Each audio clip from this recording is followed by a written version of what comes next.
The only consistency they have is the consistency of inconsistency. They maintain a consistency that they are not going to show up when they should.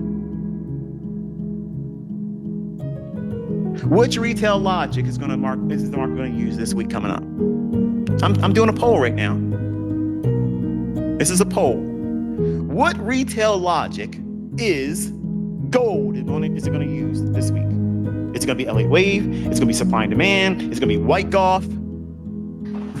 Is it going to be Bollinger Bands?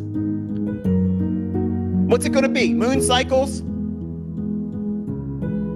The planets are shifting. In a couple weeks, a couple planets going to be in retrograde, so therefore the market's going to do what? I don't know. It has nothing to do with the planets. But they'll hook you with that if you're stupid. If you're silly and you don't have common sense, every new thing that comes out is going to hook you. Larry Williams had a whole chapter about the phases of the moon.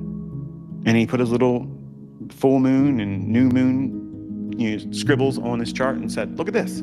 When the full moon does this, or when the market's trading at a full moon or a new moon, the market does this and does that. Okay, go forward with it and do something with it. Well, that's just an observation. So why'd you put it in the book? Filler.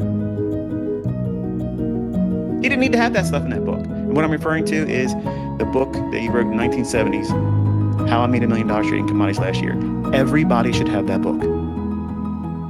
Because the things that he taught about open interest in there, that still works today. Premium markets versus a carrying charge market. Now, when I say that, see, they hear that word premium. Oh, see, that's where he learned it from. Premium and discount. Look at that. We got you. We trapped you, ICT. You just gave it up right there. It's one of those Freudian slips. Read the book and you'll see what I'm talking about. That book still holds true today. I swear to you, there has never been another futures commodity trading book that is better than that book. Hands down, never been another book in trading commodities better than that book. And you think, wait a minute, man. You read the reviews and people say, and these are people that are stupid. Okay, and I mean that. They're stupid. They're literally foolish. And you can tell that they're teenagers, okay, or in their early 20s. Oh, this book is so outdated.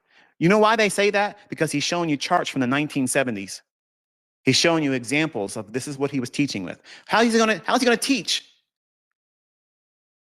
How's he going to teach? He can't show you a chart until the chart's there. Here's the concept. Here's the principle. But the things he taught in that book still hold true today.